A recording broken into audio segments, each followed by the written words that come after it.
Deməli, yoldaşlar, bu Qurban Yusif qardaşımızdır. Allah rəhmət eləsin. Yox, Allah rəhmət eləsin. Ölmək yox, öldürmək geçir. Dedi, bir də zəng çatmasa, narahat olmayın. Mən özüm zəng eləyəcəm. Amma bizi qabağa, mən soruşandakı müharibədə dedim, narahat olma, hələ bizi qabağa aparmırlar. Özləri nə vaxt desə, biz onda gedəcəyik, mən arxadayam. Ancaq ma belə deyirdi qardaşlarına, amma bilirdilər ki, müharibədir, hamı kimi bu da getməlidir. Xüsusi təyinatlıydı. Belə sonradan nə vaxtı zəng çatmadı, bilmədim, zəng elədim, gördüm, götürmür. Demək yaralanıbmış, ayın 4-də artıq bu yaralanmışdı. Cəbrayıl istiqamətində bu yaralanmışdı. Azərbaycan ordusunun giziri Qurbanov Yusif Asifoğlu Vətən müharibəsi zamanı Murovdağ, Cəbrayıl və Füzuli istiqamətində gedən döyüşlərdə savaşıb. O 4 dəfə yaralansa da düşmənə qarşı sonacan döyüşüb, vuruşub. O həmçinin 2022-ci ilin sentyabrında Azərbaycan-Ermənistan sərhədinin Daşkəsən, Kəlbəcər, Laçın və Zəngilan istiqamətlərində erməni silahlı qüvvələri tərəfindən törədilən geniş miqyaslı təxribatın qarşısının alınmasında yaxından iştirak edib. Uşaqlar özləri dedi ki, ana narahat olma, qardaşımız yaralanıb, xəstəxanadadır, Səlyan hospitalındadır. Belə sonra atasına zəng elədi, oradan həkimlər ki, bəs dincəlmir ki, gedirəm, amma çox pis vəziyyətdədir. Ayağı düzdür, bədənində yox idi, amma ayaqları çox qəlpə var idi, yeriyə bilmirdi. Dedilər ki, də qalsın, xəstəxanada qalmalıdır, amma dincəlmir.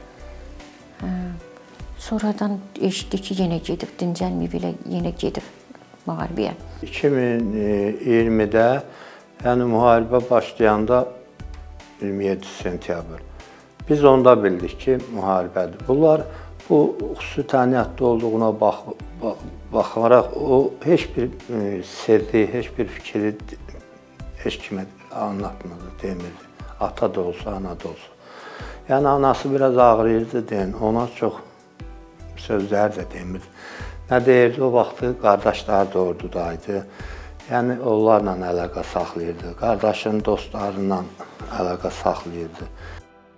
Qəhrəman Yusif 2022-ci ilin sentyabr ayının 12-sindən 13-nə keçən gecə Ermənistan silahlı qüvvələrinin geniş miqyaslı təxribatının qarşısını alarkən ağır yaralanıb. Həkimlərin səyinə baxmayaraq onun həyatını xilas etmək mümkün olmayıb və sentyabrın 17-sində vəfat edib.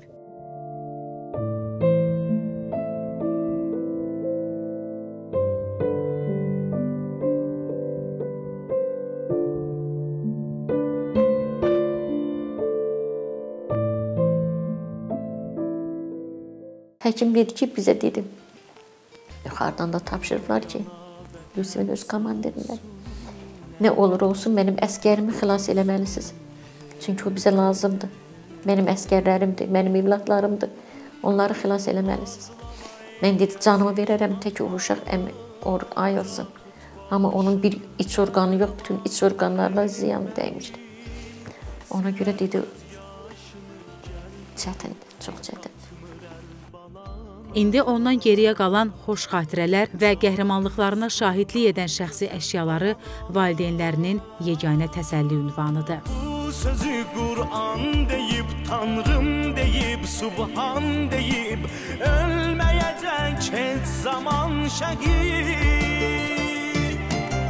Bax fələkdə, qismətə, oğlun çatıbdır cənnətə, yardır ona orada bir şəhid.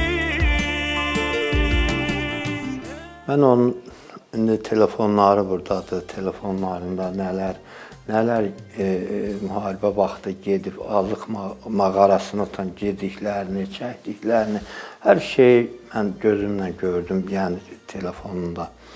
Çox işlər görüb, mən belə bilirəm. Atası Yusifin qəhrəmanlıqlarını daim xatırlayır, vətənə sadiq övladının şücaətindən qürurla hər kəsə bəhs edir. Bunlar şəhərin içinə girən vaxtı bir küçədən bir dalda yer varmış, evdən erməni çıxıb. Bunlar da üzü şəhərə doğru gedirlərmiş. Bax, onda elə bil erməni əlində bıçaqla bunu daldan vurub. Ancaq bu biraz da özü bayavoydu, yəni möhkəm uşaq idi. Yəni həmin dəqiqə yaralı olduğuna baxma ermənini dalaşıb, yəni özünün bıçağından ermənini öldürmüşdü. Xüsusi təyinatlı Yusif Qurbanov ölümündən sonra Azərbaycan Respublikası Prezidentinin müvafiq sərəncamları ilə vətən uğrunda Kəlbəcərin azad olunmasına görə, Cəbrayılın azad olunmasına görə, Füzulinin azad olunmasına görə və döyüşdə fərqlənməyə görə medalları 3-cü dərəcəli vətənə xidmətə görə ordeni ilə təltif olunub. Qəhrəman şəhidimizin ruhuna ehtiramla Həsən Məmmədov, Təxminə Babayeva, Elşad Heydarov, NTV Xəbər.